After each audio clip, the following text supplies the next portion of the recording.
Muito bem, você meu amigo, você minha amiga, você meus irmãos de Ideal Espírita que nos acompanham aqui na página Estação da Luz Espírita.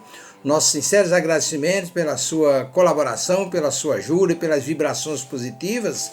Mas em instantes estaremos reproduzindo mais um programa da leva da Web Rádio Estação da Luz. Antes, porém, vamos falar sobre a nossa página. A nossa página Estação da Luz Espírita não tem fins lucrativos, o objetivo é exatamente reunir no mesmo lugar o maior acervo possível de matérias espíritas, os livros da codificação, obras suplementares, textos, palestras, entrevistas, áudios e agora os programas da Web Rádio Estação da Luz.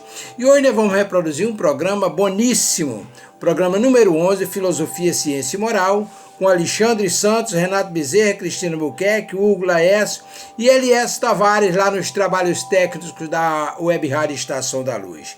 A equipe hoje fala sobre o Código Penal da Vida Futura, contido no livro Céu e Inferno. Portanto, um trabalho simplesmente imperdível. E aí nós queremos agradecer a sua companhia e convidá-lo para que possa nos acompanhar agora na reprodução do programa. Muitíssimo obrigado e vamos ao programa. Bom dia, bom dia, bom dia a todos aqueles que nos ouvem pela Web Rádio Estação da Luz, a rádio que emana paz diretamente de Natal para todo o planeta Terra. Hoje é quarta-feira e quarta-feira às 8 horas da manhã nós temos o programa Filosofia, Ciência e Moral na Web Rádio Estação da Luz. Sejam todos muito bem-vindos. Hoje a bancada do programa está composta por mim, Alexandre Santos, pelo nosso querido irmão Hugo, lá de São Paulo, que também participa do programa Construindo Pontes para a Eternidade, e a nossa querida irmã Cristina Albuquerque, que já está aqui entre nós para nos ajudar a fazer o programa de hoje. Cristina, que é cadeira cativa no programa Filosofia, Ciência e Moral. E está, nesse momento, nós vamos fazer aqui uma leitura preparatória, retirada do livro Fonte Viva, do Espírito Emmanuel, pela psicografia de Francisco Cândido Xavier. A lição de número 118 nos diz, em nossas tarefas. É retirado primeiro um pequeno trecho da carta de Paulo aos Romanos, no seu capítulo 12, versículo 16, que diz o seguinte: não ambicioneis coisas altas, mas acomodai-vos às humildes. Não ambicioneis coisas altas, mas acomodai-vos às humildes, recomenda o apóstolo sensatamente.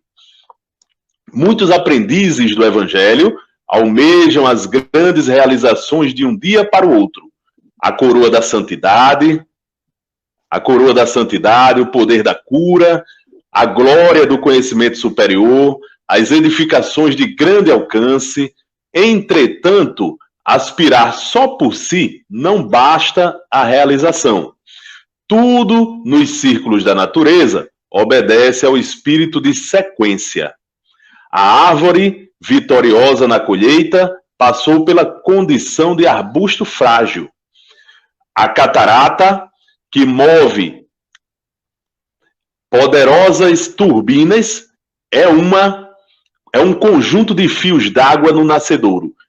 Imponente é o projeto para a construção de uma casa nobre. No entanto, é indispensável o serviço da picareta e da pá, do tijolo e da pedra, para que a arte e o reconforto se exprimam. Abracemos os deveres humildes com devoção ao nosso ideal, de progresso e triunfo. Por mais árdua e mais simples a nossa obrigação, atendemo-la com amor. A palavra de Paulo é sábia e justa, porque, escalando com firmeza as faixas inferiores do monte, com facilidade lhe conquistamos o cimo, e aceitando de boa vontade as tarefas pequeninas, as grandes tarefas virão espontaneamente ao nosso encontro. Essa leitura é só para a gente refletir um pouquinho nessa manhã de hoje. Queremos dar as boas-vindas também ao nosso irmão o nosso irmão Renato Bezerra, que já está aqui entre nós, vai participar do nosso programa hoje, junto com Cristina, junto com Hugo e junto comigo. Seja muito bem-vindo, meu irmão Renato. E vou passar aqui a palavra para o nosso irmão Hugo, para ele fazer uma prece inicial, a gente iniciar os trabalhos de hoje. Por favor, Hugo. Bom dia a todos, né? E assim, refletindo sobre essa mensagem, né, que vem nos convidar à humildade, né, a buscarmos trabalhar com as possibilidades que temos, né, com tranquilidade em nossa existência, seguindo firmes aí no caminho do bem. Vamos todos sentir a presença da espiritualidade. Aqueles que se sentirem à vontade podem fechar os olhos neste momento. E vamos assim, numa corrente fraternal, já sendo envolvidos pelos nossos companheiros espirituais, pelos espíritos que estão conosco nessa jornada, nos apoiando, nos fortalecendo neste momento. E vamos sentindo uma vibração positiva e elevando o nosso pensamento até a espiritualidade, até Nossa Senhora de Nazaré, Mãezinha de Jesus Cristo, que já nos envolve em seu manto azul celeste, nos dando muita paz, muita tranquilidade. Ela que viu seu filho sendo morto e crucificado, e ainda assim estende a sua mão generosa a todos nós, a toda a humanidade até hoje, apoiando e rogando ao Pai para que possamos ter a firmeza moral de crescimento espiritual, de termos a firmeza de trabalharmos nessa existência aquilo que vamos postergando a longa data, que possamos ter essa fortaleza para continuar seguindo o caminho do Senhor. E assim vamos rogando a Mãezinha amada que nos eleve o pensamento ao Mestre Jesus Cristo, que é farol em nossas vidas, luz no meio das tempestades, que possamos ter a firmeza, a força espiritual para seguir os passos do Mestre Jesus Cristo. E assim, ao Mestre, nós rogamos que esteja conosco, que nos guie, que nos oriente, pois somos crianças espirituais cheias de falhas. Que Ele possa nos elevar o pensamento neste momento ao Pai Criador de toda a vida, a causa primária de todas as coisas, Deus Pai. E a Deus somente agradecemos e louvamos por tudo que temos, por tudo que somos, pela oportunidade que temos agora da encarnação, pela oportunidade que temos de recomeçar novamente, de termos essa existência para refazer aquilo que muitas vezes em outras existências destruímos ou largamos de qualquer maneira. Assim, ao Pai, nós somente agradecemos e louvamos com a prece que o seu Filho amado nos ensinou. Pai nosso que estais no céu, santificado seja o vosso nome. Venha a nós o vosso reino, que seja feita a vossa vontade, assim na terra como nos céus. O pão nosso de cada dia nos dai hoje, e perdoai as nossas ofensas, na medida em que aprendemos a perdoar os nossos ofensores. E não nos deixeis cair em tentação, mas livrai-nos de todos os males. E assim, vamos dando graças a Deus e pedindo licença a toda a espiritualidade para darmos início às reflexões da manhã de hoje, que possamos ser iluminados por toda a espiritualidade que nos acompanha. Que assim seja, graças a Deus. Que assim seja, meu irmão. Muito obrigado aí pela prece que inicia os nossos trabalhos, pede a autorização do alto para o nosso trabalho em nome do Cristo. Nós vamos então iniciar o nosso programa de hoje, e como todos os nossos ouvintes que nos acompanham, aqueles que nos acompanham pelo Facebook, pela web rádio, já sabem, nós estamos numa série de programas em que estamos tentando compreender o Código Penal da Vida Futura, que está previsto lá no livro O Céu e o Inferno, de Allan Kardec, e que fala justamente sobre as consequências dos nossos atos na vida futura. E aí, para dar continuidade a esse trabalho, primeiramente dando boas-vindas novamente ao nosso irmão Renato e agradecendo pela presença dele. Renato não teve a oportunidade de falar ainda. Aliás, antes disso, eu tenho que passar a palavra para a Cristina. Desculpe, Cristina. Estava esquecendo de passar a palavra para a nossa irmã Cristina, para ela fazer uma leitura breve do Evangelho de hoje e a gente iniciar com a orientação do Cristo. Cristina, por favor. Sim, estava aqui só aguardando. O Evangelho de hoje está no capítulo 9, Bem-aventurados aqueles que são brandos e pacíficos. E tem o título A Paciência. A dor é uma bênção que Deus envia aos seus eleitos. Não vos aflinjais, pois, quando sofrerdes, mas bendizei. Ao contrário, o Deus Todo-Poderoso que vos marcou por esta dor neste mundo, para a glória no céu. Sede pacientes. A paciência é também uma caridade, e deveis praticar a lei da caridade ensinada pelo Cristo, enviado de Deus. A caridade que consiste na esmola dada aos pobres é a mais fácil das caridades, mas há uma bem mais penosa e, consequentemente, mais meritória. Perdoar aqueles que Deus colocou sobre nosso caminho para serem instrumentos dos nossos sofrimentos e colocar a nossa paciência à prova. A vida é difícil, eu sei. Ela se compõe de mil nadas que são picadas de alfinete que acaba por ferir. Mas é preciso considerar os deveres que nos são impostos, as consolações e as compensações que temos por outro lado. E então veremos que as bênçãos são mais numerosas do que as dores. O fardo parece menos pesado quando se olha para o alto do que quando se curva a fronte para o chão. Coragem, amigos. O Cristo é o vosso modelo. Ele sofreu mais do que qualquer um de vós e nada tinha a se censurar, enquanto que vós, tende vosso passado a expiar e fortalecei-vos para o futuro. Sede, pois, pacientes, sede cristãos. Essa palavra encerra tudo. Um espírito protetor, Harvard, 1862. Então, esse evangelho de hoje, ele nos convida à paciência, né? Nós a refletir sobre ser paciente diante da dor, das aflições, das consequências que vão surgindo em nossa vida. Porque Deus, em sua infinita bondade, quer sempre que o espírito cresça, que o espírito evolua, que alcance realmente o seu estado de glória. Por isso, ele nos dá um anjo guardião, guias protetores, para nos auxiliar, nos motivar ao longo da vida. E muitas vezes, mesmo que a nossa estada aqui seja muito difícil, muito penosa, esteja com grandes consequências de dificuldades, entre uma dificuldade e outra surge sempre uma coisa favorável, uma notícia boa, para que a gente não desanime, retome a motivação e siga em frente.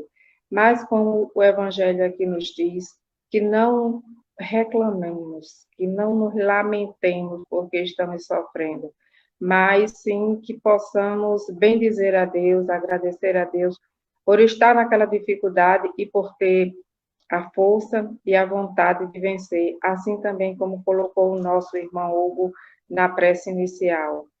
Que Deus nos dê essa força, essa coragem, essa motivação, para que a gente consiga realmente vencer a dificuldade. Ter paciência, porque tudo passa e isso vai passar. É isso. Muito bem, minha irmã. Obrigado pela oportunidade de trazer aí o Evangelho do Cristo para nós refletirmos um pouquinho aqui no início do programa.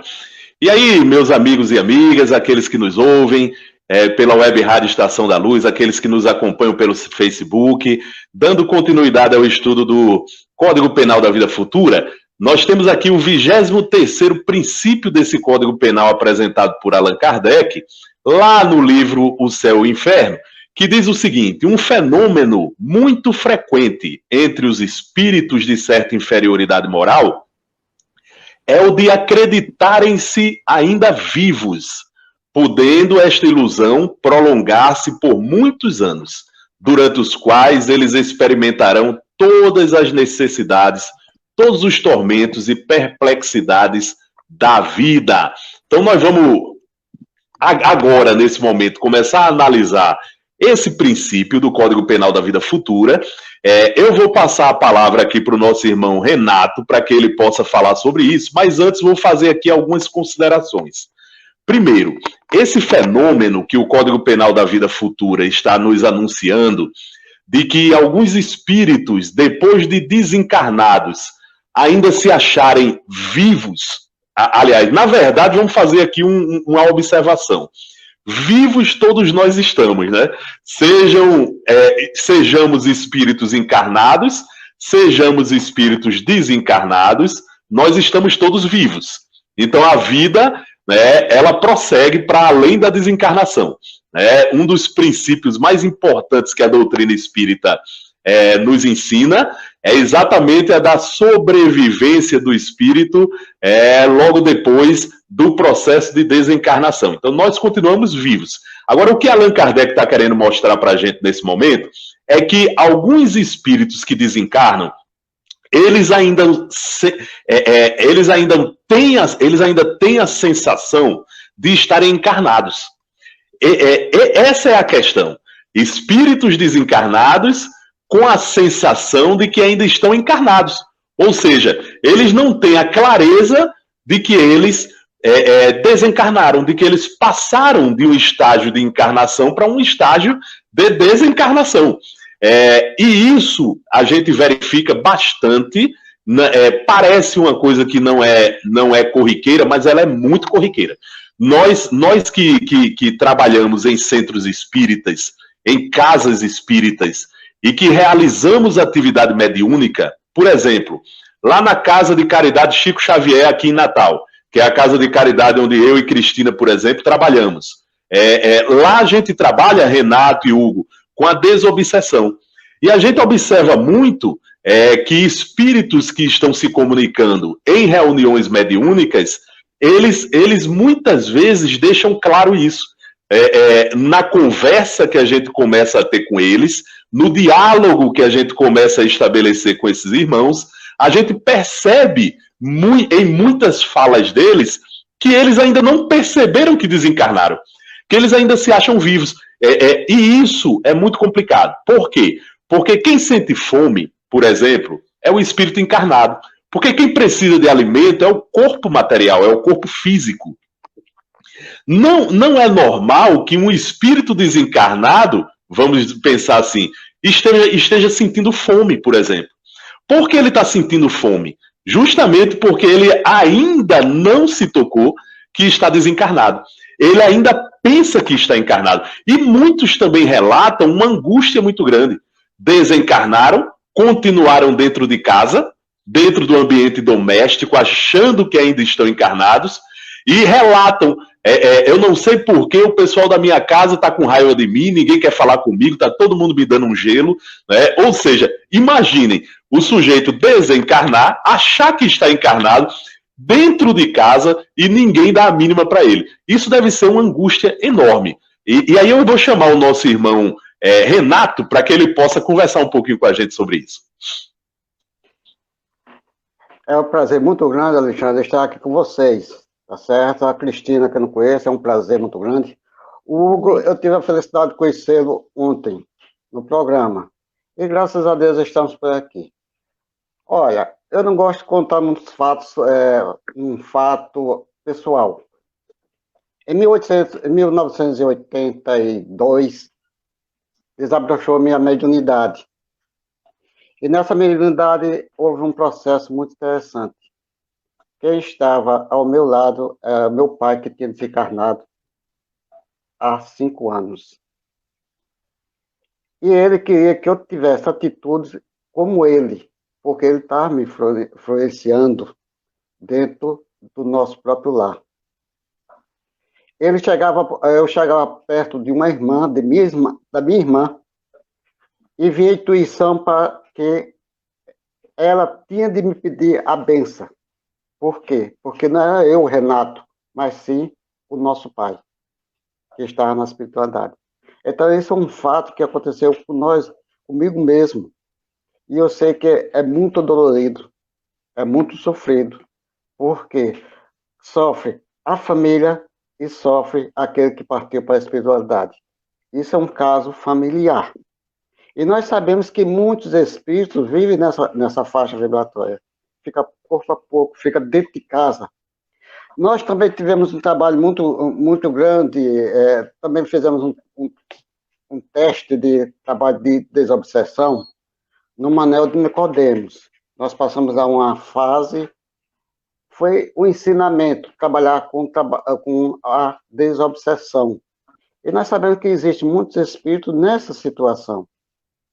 São espíritos diversificados, com maneiras diferentes de conversar, de sentir, de pensar. É muito complicado a situação desses espíritos que estão no outro lado da vida sem saber o porquê. É por isso a importância da doutrina dos espíritos, porque aonde nós vamos chegar a um ponto de sabermos que estamos num plano espiritual, mesmo sem ter maior conhecimento, mas temos a ciência que estamos desencarnados. É um prazer muito grande estar aqui com vocês. Prazer nosso, meu amigo Renato. Renato engrandece aqui o programa, participando com a gente. É isso, Renato. E aí eu queria até chamar o Hugo agora para conversar um pouquinho sobre o tema também. É muito triste a gente ter que presenciar ou tomar conhecimento justamente desse nível de ignorância que muitos irmãos estão, né, com relação à vida espiritual, com relação ao desencarne, com relação... E aí, Hugo, tem uma coisa interessante que acontece com esses espíritos que ainda se acham vivos. Muitas vezes, quando eles são doutrinados nas reuniões mediúnicas, né, e que os encarnados acabam convencendo ele de que ele já passou pelo processo de desencarnação, a gente percebe uma certa perplexidade nesses espíritos. É como se eles estivessem morrendo novamente. É como se fosse uma segunda morte. Ele tomar conhecimento naquele momento que está desencarnado. Será que tem como a gente imaginar o porquê que isso acontece, Hugo? Por que alguém que desencarna ainda se achar encarnado? Meu irmão, por favor. É interessante, né, esse fenômeno, essa questão, né, que o livro do Céu e Inferno nos mostra, porque isso demonstra, né, o quanto nós ainda somos ignorantes das leis espirituais, né? Na verdade, o próprio fenômeno da morte, ele é um fenômeno universal. Todos nós vamos passar pelo desencarne. Só que, né, devido à nossa cultura, né, como sociedade, como indivíduo, né, as próprias religiões, né, historicamente, né, deturparam e modificaram muito essa ideia da morte, do fenômeno que é a morte. Então, hoje nós vemos na nossa sociedade uma fuga da morte, né, um assunto que ninguém quer debater, ninguém quer conversar, apesar de ser um fato que todos nós vamos passar e precisamos estar preparados para esse fenômeno, todo mundo joga para debaixo do tapete, ninguém comenta, ninguém debate, ninguém discute sobre esse fenômeno, se prepara. Eu costumo comentar, né, aqui no Centro Espírita, aqui em São Paulo, que frequento, que muitas vezes, né, é como um viajante, todos nós, né, já temos um ingresso, né, vamos imaginar que nós já temos um passaporte e um ingresso comprado para uma viagem para o Japão, né? Alguns vão daqui a um mês, alguns daqui a 5 anos, alguns daqui a 20 anos, mas todos nós vamos para o Japão, por exemplo, né? E aí eu faço a pergunta, nós sabemos falar japonês? Nós conhecemos a cultura japonesa? Nós sabemos os hábitos, né, as leis penais japonesas, né? Quando nós falamos sobre o desencarne, eu faço essa reflexão muitas vezes, né? Já é garantido que todos nós, como espíritos, vamos para uma outra região, para um outro lugar, mas nós nos preparamos para isso ao longo da nossa existência, né? Muitas vezes nós lemos os livros de André Luiz, de Luiz Sérgio, de outros espíritos, e nós já vemos lá, né, no plano espiritual, nas colônias espirituais, a disciplina, né, o foco, a mente equilibrada, a concentração, né, a questão de ter, né, a própria questão da alimentação, como você bem comentou, né, que o espírito não precisa dessa alimentação física, né, muito mais o alimento espiritual, a mente equilibrada, e nós, né, ao longo da nossa vida, nós vamos vivendo a vida, nos preocupando com as coisas materiais, e não pensamos nisso, né, não pensamos em como será a nossa vida depois, ou, né, já nos prepararmos para saber que em algum momento nós seremos desligados do corpo físico. E aí, naturalmente, né, muitas vezes o espírito ele é pego de surpresa e pelos próprios mecanismos inconscientes da própria mente, até como um mecanismo de proteção do espírito, ele desencarna, né, e ao acordar, né, mesmo que ele sinta dores ou que ele não entenda ali a situação, né, a própria mente, né, os próprios mecanismos inconscientes da psicologia humana o protegem, talvez inicialmente desse choque, até como um mecanismo de fuga do espírito, né? Joana de Ângeles fala muito sobre isso, né, desses mecanismos de fugas que inconscientemente ao longo da existência, todos nós, como espíritos em processo de evolução, nós vamos utilizando, né, e são gatilhos mentais que muitas vezes eles ativam sem nós nem percebermos, porque nós ainda somos muito inconscientes. Então, muitas vezes o que acontece com esses espíritos é justamente esse fenômeno, ele desencarna, ele não percebeu que ele desencarnou, ele ainda está vivendo com seus hábitos, com seus automatismos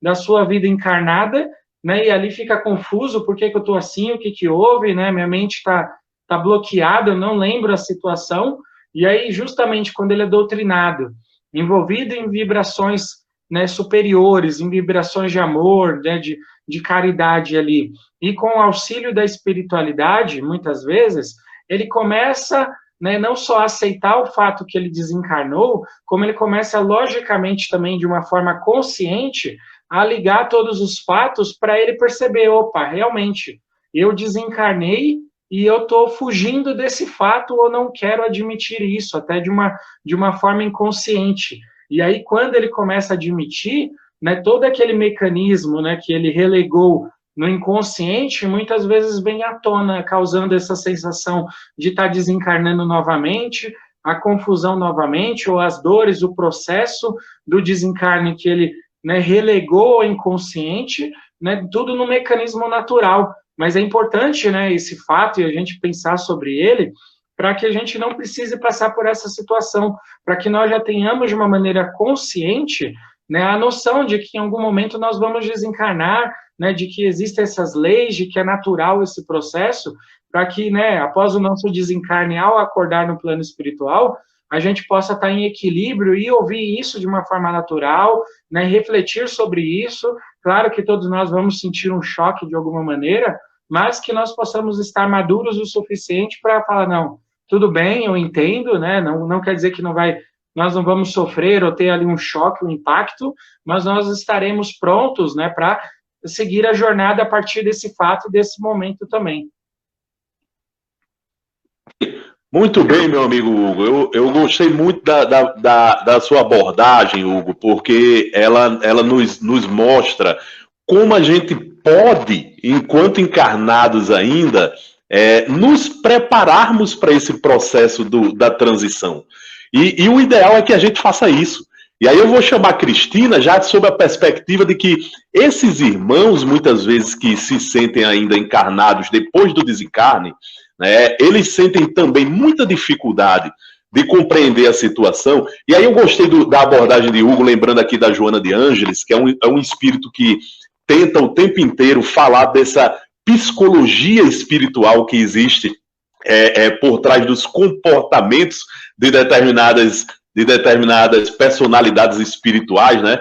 A Joana de Ângeles nos faz lembrar, por exemplo, que quando a gente encarnado passa por alguns traumas, a gente, por exemplo, passa por situações parecidas com essa, de querer fugir da realidade do trauma. Né? Uma das características do transtorno pós-traumático é você esquecer do que aconteceu durante o trauma. Né? Então, isso é um mecanismo, como está dizendo aí Hugo para a gente, é um mecanismo psicológico do espírito.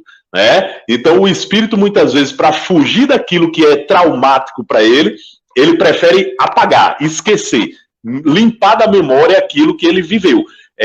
Isso não quer dizer que os espíritos, aliás, isso quer dizer que os espíritos que desencarnam e se acham ainda encarnados, na verdade, no fundo, a consciência deles sabe que ele desencarnou, mas busca a fuga dessa realidade. Busca a fuga dessa realidade.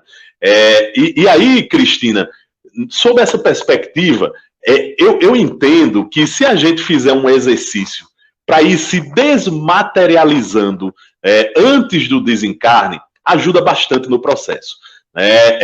Por exemplo, adequar nossa alimentação, não ser tão viciado em estar se alimentando, comendo aquele pratão enorme. Isso aí já é uma preparação. Por quê? Porque no futuro eu não vou precisar da alimentação, então eu já vou preparando a minha mente espiritual para isso. Se alimentar só do necessário, daquilo que seja uma alimentação leve, boa para o seu corpo físico, você ir se desapegando de pessoas e de bens. Isso é importante também. Quantos e quantos irmãos não ficam nessa condição, Cristina, porque são apegados demais? Eu me lembro de uma história que eu ouvi de um palestrante espírita lá no Rio de Janeiro, de um centro espírita que eu frequentei, que eu visitei no Rio de Janeiro numa oportunidade que eu estava naquela cidade, em que a irmã estava relatando uma história de um vizinho dela. O camarada era apaixonado pelo carro dele. Ele, todos os dias, ele estava lá limpando o carro, passando lá cera no carro, tirando todo tipo de poeira que existia no carro. Era todos os dias que ele fazia isso. Ele gostava mais do carro do que da própria esposa. E aí ela disse que quando ele desencarna, o espírito do sujeito ficou meses e meses e meses dentro do carro. Então, imagine, o apego aos bens materiais, quanto mais materialista é o espírito, quanto mais apegado à matéria é o espírito, mais dificuldade ele vai ter de perceber essa mudança, essa transição. Cristina, por favor, minha querida, nos ajude complementando algo sobre isso. Sim. Quando você, no início aí da sua fala, você colocou que as pessoas costumam, ou o espírito, depois o desencarne, ele tenta fugir dessa realidade, mas que no seu consciente ou inconsciente está essa verdade. E muitas vezes nós mesmos aqui encarnados, nós tentamos fugir da realidade das coisas ou encarar de forma distorcida, evitando um sofrimento ou evitando realmente encarar a situação. E não só após o desencarne, nós levamos também isso, porque não é desencarnando que a gente consegue ficar espírito puro ou se melhorar de uma hora para outra, não é assim. Muitas vezes o espírito ou o ser humano aqui é muito trabalhoso e quando desencarna a família cobre de virtudes, não, ele era um homem bom, era isso, era aquilo, só depois que desencarnou. Mas as coisas a gente sabe que não acontece dessa forma. Então, se a gente tem um pensamento, uma atitude de fugir dos problemas, das situações aqui, nós vamos também tentar fugir das situações após o nosso desencarne. E o que é necessário é entender, aceitar e encarar, realmente.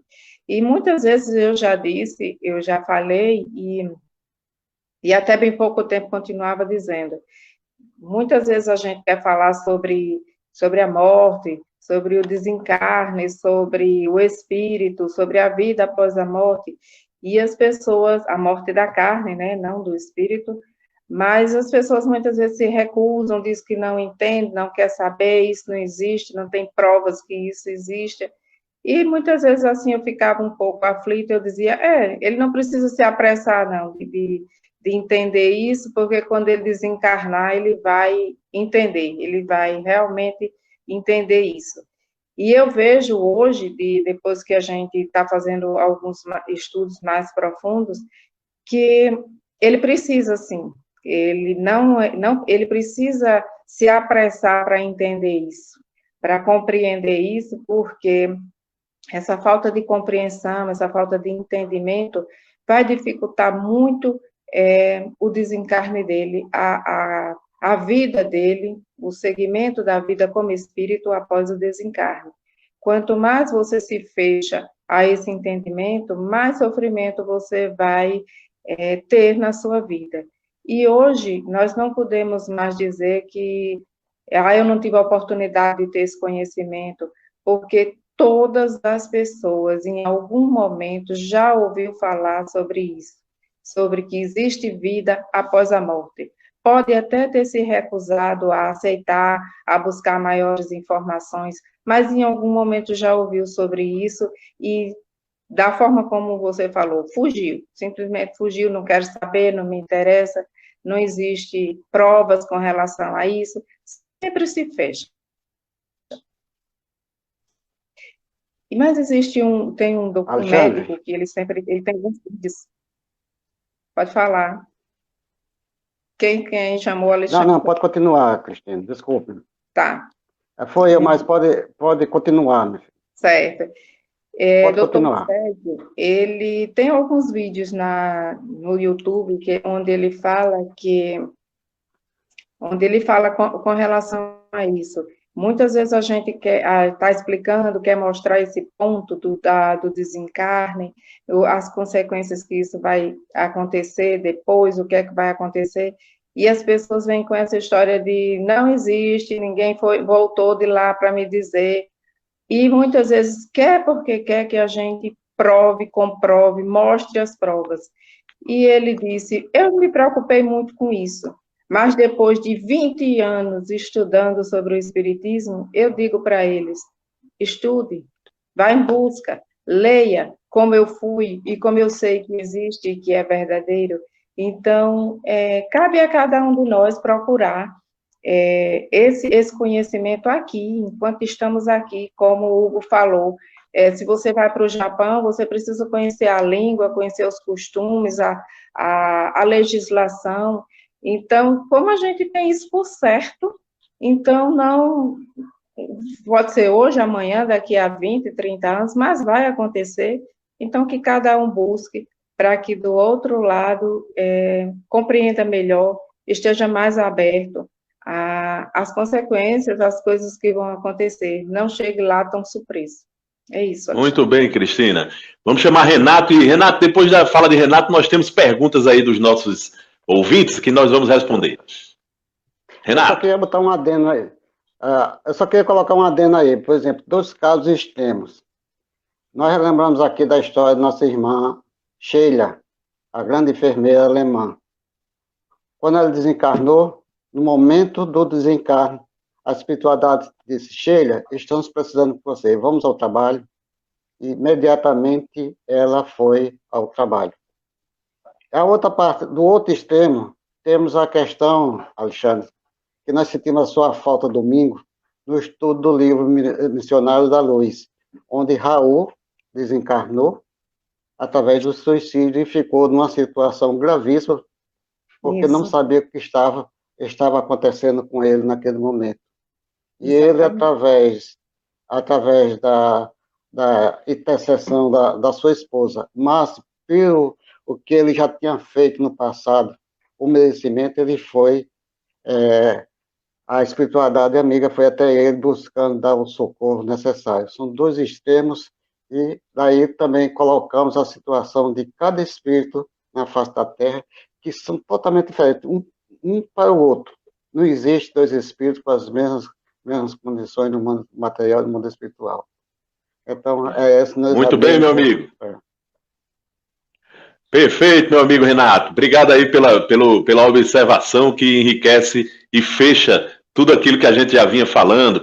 E aí nós vamos pedir ao nosso irmão Elielson Tavares, que nos ajuda aí na organização dessa sala, que coloque aí as perguntas dos nossos espectadores. Nós temos aí alguns irmãos já nos acompanhando pelo Facebook, João Maria Freitas, dando bom dia a todos nós. Bom dia, João. Francisco, nosso querido Chiquinho Fernandes, bom dia a todos os participantes, bom dia Casa e Caridade Chico Xavier e Tavares. Aí nós temos uma pergunta aqui de Gonzaga, aqui do Alecrim. A pergunta é a seguinte, onde reside essas vontades de comer, dormir, fumar, beber, praticar sexo, andar, cansar, enfim, essas sensações tão reais e materiais? Ótima e excelente pergunta do nosso amigo Gonzaga.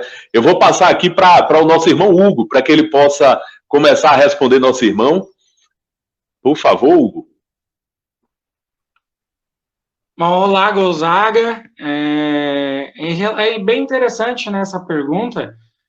Na verdade, o próprio espírito, né, dentro da sua Tem alguns cientistas, alguns estudiosos, né, que falam que nós, né, enquanto encarnados, 40% das nossas atitudes, né, elas são hábitos, né, elas já são condicionamentos conscientes ou inconscientes que ao longo da vida nós criamos e vamos mantendo. Né? Então, essa questão ao desencarnar, o espírito ter vontade de comer, de beber, né, do ato sexual ou, né, os vícios, seja da bebida, né, do cigarro, vícios que tinha aqui, né, a maledicência, por exemplo, que é um vício, né, espiritual, mental, todos esses vícios, né, e todos esses hábitos, nós vamos criando ao longo da vida e vão se tornando mecanismos também inconscientes, né, e ao espiritual desencarnar, né, não é porque nós desencarnamos que nós mudamos automaticamente quem somos, né, nem nossos hábitos, todas essas construções que nós fazemos ao longo da existência, elas são registradas, né, em nosso perispírito, e, em última instância, no nosso próprio espírito, né, no nosso painel mental, né, ou seja, nas ideias que nós temos cotidianamente, né, essas ideias, elas florescem. Né? Então, se eu sou uma pessoa que tem um hábito, por exemplo, de fumar, né, não só está impregnado em meu corpo, na necessidade das células, né, do mecanismo físico, mas nos meus mecanismos espirituais, no meu espírito, eu também tenho um hábito e tenho a necessidade né, do cigarro. Então, é interessante que quando o espírito desencarna e não trabalhou antes, né, esses vícios, essas necessidades, ou já foi se habituando, né, criando novos hábitos, como bem disse o Alexandre, né, sobre a questão de Jair, né, observando a alimentação, já observando o apego às coisas materiais. Quando chega no plano espiritual, ele mantém os mesmos tipos de pensamento, os mesmos tipos de conduta. E aí, se eu estou, né, muito impregnado com o meu corpo físico, né, e eu não conseguir me desvincular do corpo, né, ou meu perispírito está muito impregnado das vibrações materiais, porque eu não consegui me desprender da matéria, né, da vida material, eu vou continuar sentindo essas necessidades. Eu vou continuar ainda tendo as necessidades materiais, né, tanto do ponto de vista, né, do perispírito, né, físico, vamos colocar assim, né, da minha camada mais material no plano espiritual, quanto também da minha própria mente, que é uma mente que não está preparada para, por exemplo, não se alimentar, ou para se alimentar, né, através de, por exemplo, a gente vê nos livros de André Luiz, de caldos nutritivos, né, da prece bem feita, né, das conversações edificantes. Se eu não tenho a mente já focalizada nisso, quando eu chego no plano espiritual, eu vou levar um bom tempo para me adaptar a essa nova realidade. E vou precisar, sim, das vibrações mais densas. Se eu não for uma pessoa disciplinada, por exemplo, na minha sexualidade, né, na minha conduta com o próximo, eu vou, quando chegar no plano espiritual, sentir essas vibrações e não vou ter a disciplina moral para conter os meus impulsos. E aí, muitas vezes, né, se eu não for socorrido ou se eu não me equilibrar, acontece aquela própria história, né, que um dos livros de André Luiz nos narra, de que o espírito está lá numa colônia espiritual, só que ele quer fugir, né, ou ele quer se alimentar mais densamente, ou ele quer, né, fugir da colônia. Por quê? Porque ele não consegue manter aquela disciplina, que é hábito, né? A gente tem essa famosa frase, né? O hábito faz o monge, e realmente, né, nós nos habituamos a um estilo de vida, nós nos habituamos a viver de uma maneira, e se essa maneira não for equilibrada, não for prudente, né, não for uma maneira sadia, nós vamos chegar no plano espiritual exatamente da mesma maneira, com os mesmos hábitos, e aí nós vamos sofrer para modificar esses hábitos, sabe lá quantos anos, quanto tempo, para, né, poder seguir uma disciplina mínima no plano espiritual. Então, também essa é uma das questões que os espíritos nos trazem. O quanto é importante a disciplina, nós já vivemos aqui, né, como gostaríamos de viver no plano espiritual, né, já com equilíbrio, com noção, com autocontrole. Se a gente for esperar chegar do outro lado para mudar, né, nós vamos sofrer muito, né, porque a sutileza dos planos, né, e as vibrações são totalmente diversas. Nós vamos sentir todo o impacto da materialidade que nós temos no plano espiritual, inclusive nesses hábitos, nessas noções, né? O corpo, ele vai pesar muito as vibrações do plano físico em nós, porque nós não nos desprendemos desses hábitos, dessas vibrações mais densas. Cristina, muito bem, viu, Hugo? É isso, meu irmão. Cristina. Inclusive, as pessoas que são muito apegadas assim ao plano material, até no momento do desencarne, é difícil, né? Se desapegar, se soltar e se deixar, se desligar daqui do plano físico. Então, são mortes, assim, do corpo físico, eu falo morte, mas são desencarnes, assim, sofridos, demorados, e muitas vezes já está há tanto tempo ali convalescente, e que a família já está cansada de estar acompanhando, mas o paciente resiste ali porque está apegado ao plano físico. Então, até nesse momento, ter esse pensamento, ter essas atitudes, dificulta a nossa passagem para o mundo espiritual e, consequentemente, tudo que possa vir depois disso. Sabemos que tem espíritos que levam anos, décadas,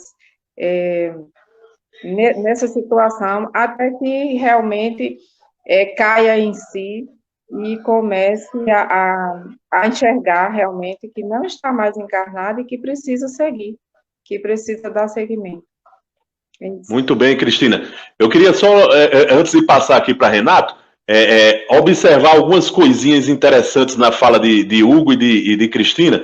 Primeiro, Hugo, a pergunta do nosso irmão faz referência a espíritos que sentem vontade de continuar bebendo ainda, continuar fumando.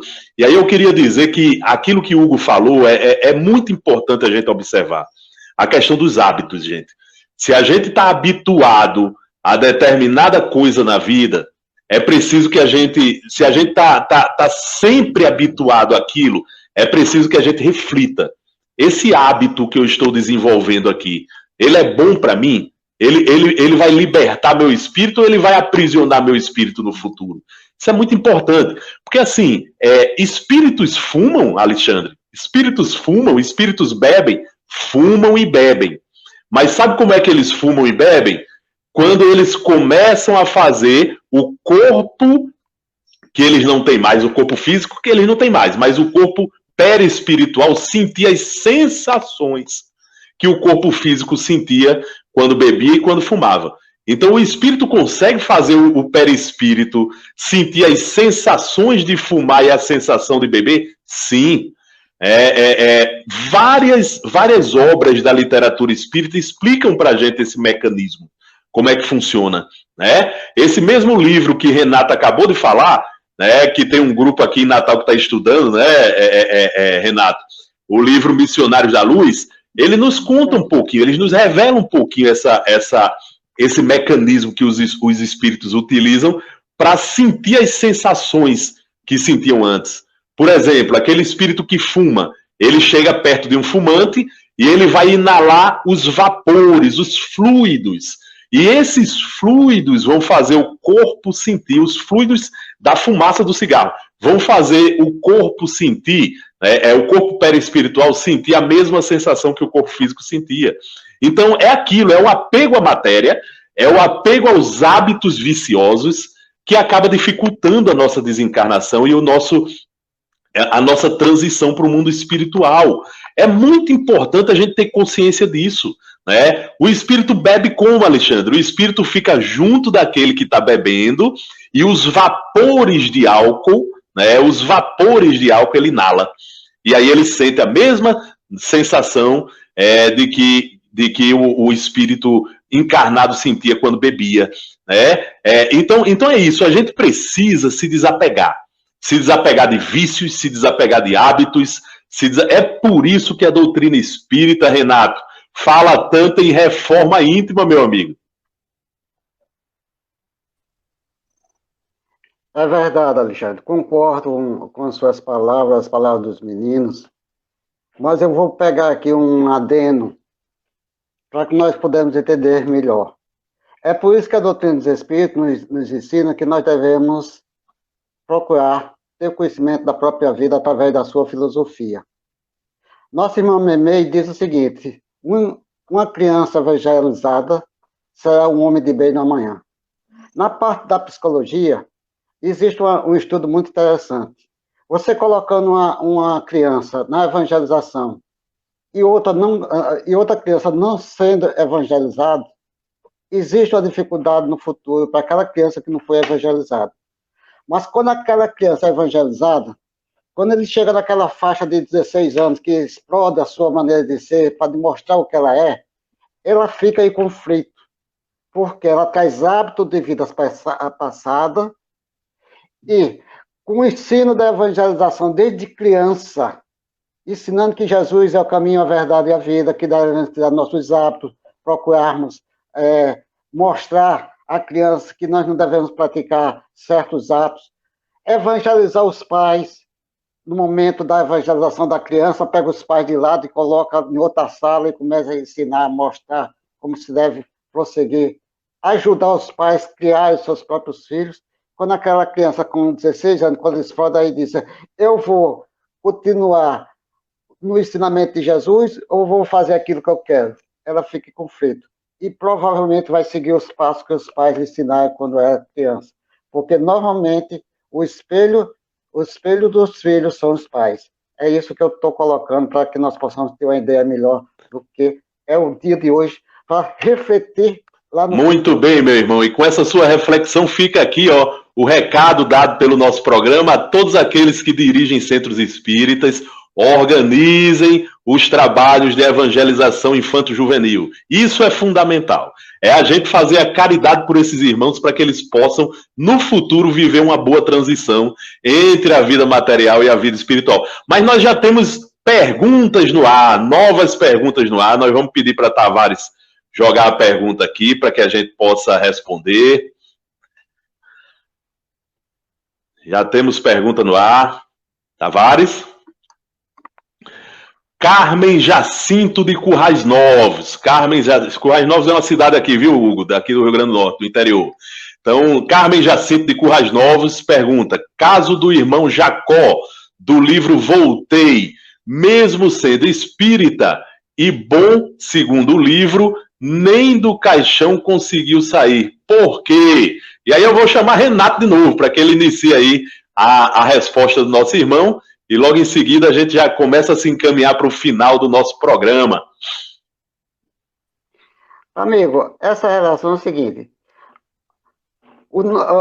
tudo que vale no espírito não é o corpo material, e sim seu psicossomático, a psicologia do ser humano. Então, cada um de nós temos as nossas condições de pensar e de agir. Às vezes, nós não expomos aqueles que estão ao nosso lado, a nossa situação espiritual. Mas muita gente, às vezes, nós chegamos assim, a um ponto de dizer: aquele espírito é muito evoluído. E, às vezes, ele não é. Foi no caso do nosso irmão, lá do livro Voltei. Lembra daquela passagem que, quando o doutor Bezerra foi lhe apanhar, dar a mão, e começaram a chamar dele de suicida, de algumas situações que ele passou aqui da face da vida, e o doutor Bezerra disse: meu filho, não olhe para trás, olhe para frente. Então, por quê? Faltou a fé. A fé é que constrói as nossas vidas. Sabendo, principalmente dentro da doutrina dos Espíritos, que existe uma vida futura, é muito importante nós procurarmos praticar a caridade e sabermos que, como Francisco de Assis diz, dano que se recebe. Se nós praticarmos amor, vamos colher amor. Se nós plantarmos vento, vamos colher tempestade. É por aí que nós podemos chegar a dizer que nós que estamos aqui, nós às vezes não sabemos quem nós somos. E sabemos quando nós temos consciência daquilo que estamos praticando através de nossos atos e nossas ações. Muito bem, Renato. E aí, eu queria aproveitar a fala de Renato e a pergunta da nossa irmã para dizer o seguinte: é preciso que a gente compreenda que existe muitas vezes uma diferença entre aquele sujeito que está entrando ali nas quatro paredes do centro espírita e aquele sujeito que sai das quatro paredes do centro espírita. Então, como disse Renato, às vezes, no centro espírita, a gente veste uma máscara, né? A gente veste uma capa, A capa de alguém equilibrado, de alguém organizado, mas no dia a dia nós temos nossas dificuldades. Todos nós somos imperfeitos, senão a gente não estaria aqui, vivendo essa experiência da reencarnação para tentar se aperfeiçoar, para tentar se melhorar. Então, é aquilo. Eu não estou querendo dizer, obviamente, que o irmão Jacó foi hipócrita, mas eu quero dizer que todos nós temos nossas dificuldades, não é questão de hipocrisia, é questão de dificuldade mesmo, porque nós não somos perfeitos. Então, não é só por ser espírita que a gente está livre de tormentos ou de embaraços que a gente possa encontrar no mundo espiritual. Porque mesmo sendo espíritas, a gente pode ter negligenciado algum setor em que a gente precisava melhorar na vida. E isso é importante. E aí eu queria chamar Hugo e logo depois Cristina para eles fazerem as suas considerações, que eu vou considerar já considerações finais, que nós já estamos a 5 minutos, e a gente depois chama Tavares para ele falar sobre a programação da rádio. Tá bom? Hugo. Bom, só comentando rapidamente sobre essa questão, né, do caso de... como bem Renato e Alexandre comentou, muitas vezes não...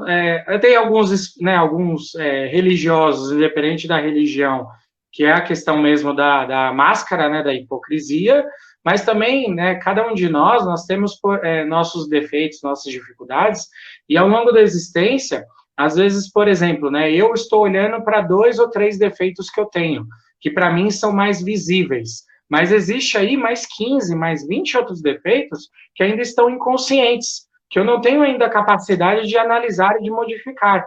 Então, conforme eu vou avançando na vida, né, e vou, por exemplo, né, se eu conseguir superar esses 3 defeitos que estão mais visíveis, os processos da vida em algum momento vão me ajudar a ver outros 3, outros 4.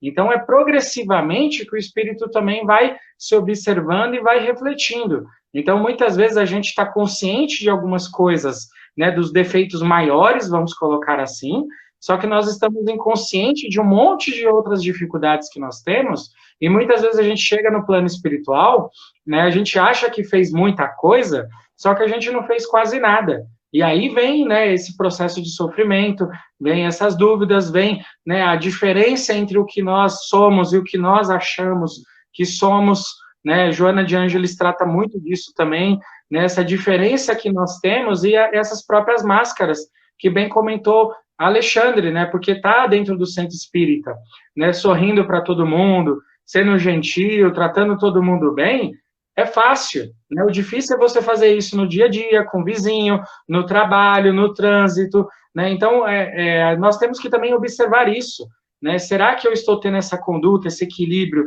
em todos os momentos da minha existência? Né? Então, fica essa reflexão aí para todos nós, independente né, de ser espírita, católico, ateu, não importa, a nossa consciência vai nos cobrar e nós seremos cobrados disso, né? Como é a nossa atitude no dia a dia aí. Para finalizar, fica um abraço para a Cristina, para o Renato, para o Alexandre.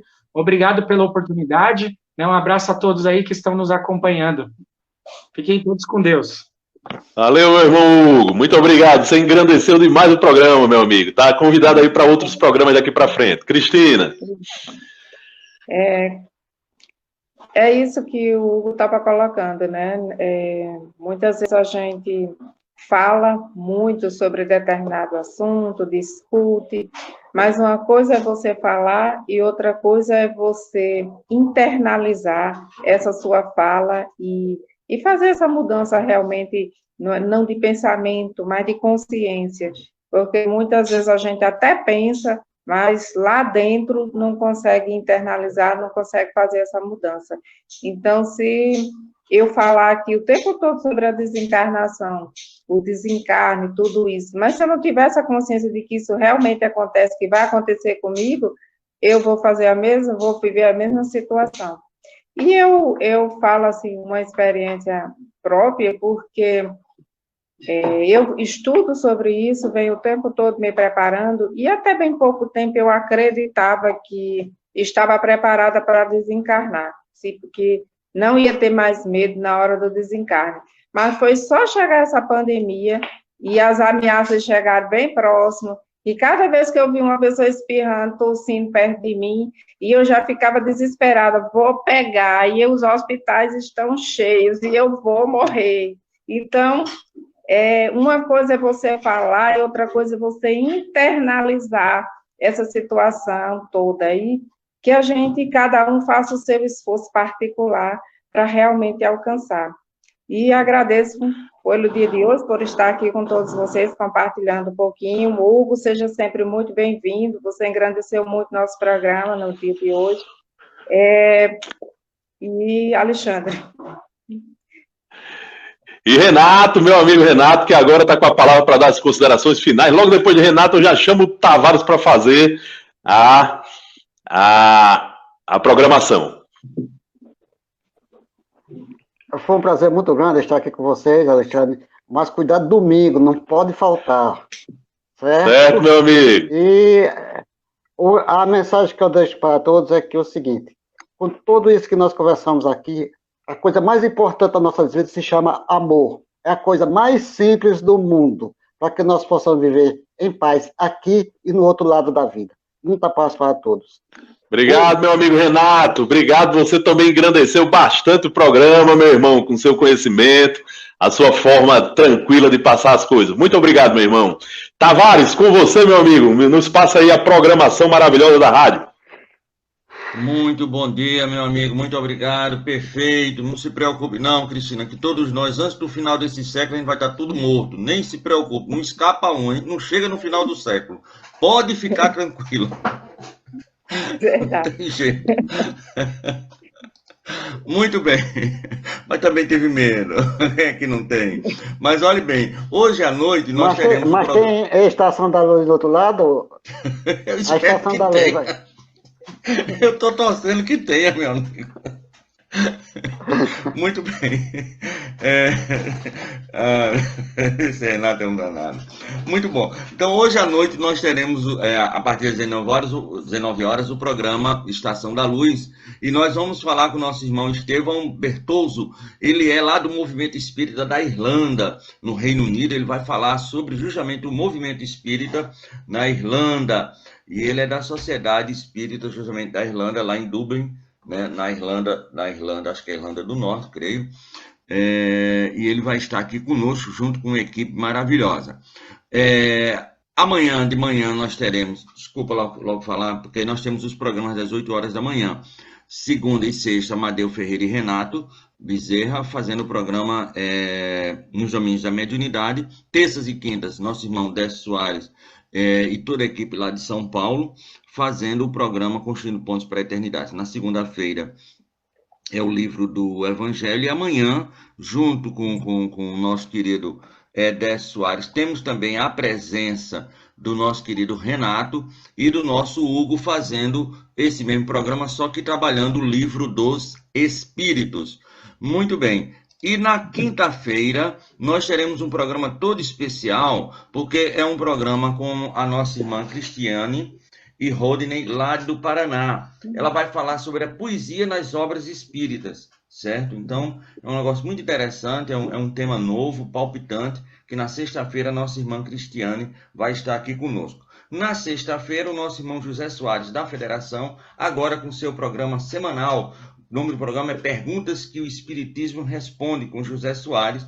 E nessa semana estará também o nosso irmão Sueiro Leite, lá da Sociedade Espírita de Mossoró, participando também com José Soares do programa. No sábado, a partir das 19 horas, nosso irmão Enzo Obama, lá da Sociedade Espírita Caminho da Luz de Cascavel, ele vai estar falando. São interrogações, reencarnações, é correção, é evolução? Todas essas perguntas serão respondidas pelo nosso irmão Enzo no sábado próximo. E fechando a programação da semana, no domingo também um programa fixo, programa espírita na atualidade do pensamento espírita, com o nosso irmão Cosme Deolindo e Silvia Almeida, lá da Congregação Espírita Francisco de Paula, na Tijuca, no Rio de Janeiro. E o tema também são perguntas. Os tempos são chegados, é o fim do mundo? São duas perguntas que, com certeza, domingo, nosso irmão Cosme e nossa irmã Silvia vão tentar responder. E a Van Premier, aqui no nosso programa Filosofia, Ciência e Moral, nós queremos falar que ontem à noite nós conseguimos manter um contato com a filha do nosso querido Herculano Pires, a Heloísa Pires, uma simpatia de jovem há mais tempo. E no próximo mês, 2 terças-feiras, a partir das 20 horas, é um novo horário, que é o horário que a professora Heloísa tem, e ela vai estar aqui falando sobre a vida e a obra e o homem Herculano Pires. Tanto que foi ela mesmo que colocou o nome do programa, né? Herculano, o homem no mundo, não é o homem do mundo, é o homem no mundo, que era uma frase que ele sempre repetia. Então, mais um programa que vai estrear agora no próximo mês aqui conosco, nas terças-feiras, às 20 horas. Então, teremos o horário das 19 e na terça-feira, meu amigo Alexandre, também esse horário extra, às 20 horas, com a querida Heloísa Pires, a filha mais querida do nosso Herculano Pires. Muito obrigado pela participação que você nos possibilitou. Nós que agradecemos, meu amigo Tavares, uma programação maravilhosa dessa, só na Web Rádio Estação da Luz, que possa trazer muita paz e luz para todos. Então nós vamos nos encaminhar aqui para o final, agradecendo a Hugo, agradecendo a Renata, agradecendo a Cristina, a oportunidade de estarmos aqui mais uma vez trabalhando. Francisco Fernandes, Chiquinho, bom dia, obrigado a todos os participantes, excelente explanação sobre o assunto, muito obrigado, e uma ótima quarta-feira para todos, para você também, Chiquinho, Maria Flávia Maria, que está dando bom dia a todos nós, são participantes aí do Facebook, João Maria, nosso querido irmão João Maria Freitas, dando aí o bom dia para todos nós. Muito obrigado pela participação de todos vocês. E nós vamos encerrar fazendo uma prece, a prece de Cáritas, para a gente fechar esse programa de hoje. Eu vou fazer aqui a prece para nós, tá bom? Deus, nosso Pai, que sois todo poder e bondade, dai forças àquele que passa pela provação, dai luz àqueles que procuram a verdade, ponde no coração do homem a compaixão e a caridade. Deus, dai ao viajor a estrela guia, ao aflito a consolação, ao doente o repouso. Pai, dai ao culpado o arrependimento, ao espírito a verdade, à criança o guia, ao órfão o pai. Senhor, que a vossa bondade se estenda sobre tudo o que criastes. Piedade, Senhor, para aqueles que vos não conhecem, esperança para aqueles que sofrem. Que a vossa bondade permita aos espíritos consoladores derramarem por toda parte a paz, a esperança e a fé. Deus, um raio, uma centelha do vosso amor, pode iluminar a terra, deixai-nos beber nas fontes dessa bondade fecunda e infinita, e todas as lágrimas secarão, todas as dores se acalmarão, um só coração, um só pensamento subirá até vós, como um grito de reconhecimento e de amor. Como Moisés sobre a montanha, nós vos esperamos com os braços abertos, ó bondade, ó beleza, ó perfeição. E queremos, de alguma sorte, merecer a vossa misericórdia, Senhor. Deus, dai-nos força, ajudai o nosso progresso, a fim de que subamos até vós. Dai-nos a caridade pura e humilde, dai-nos a fé e a razão, dai-nos a simplicidade que fará de nossas almas o espelho onde há de refletir a vossa divina imagem. Que assim seja e que todos nós podemos ter paz no coração durante o resto dessa semana e a próxima, que inicia até a próxima quarta, a partir das 8 horas da manhã, no programa Filosofia, Ciência e Moral. Um abraço a todos e até a próxima oportunidade.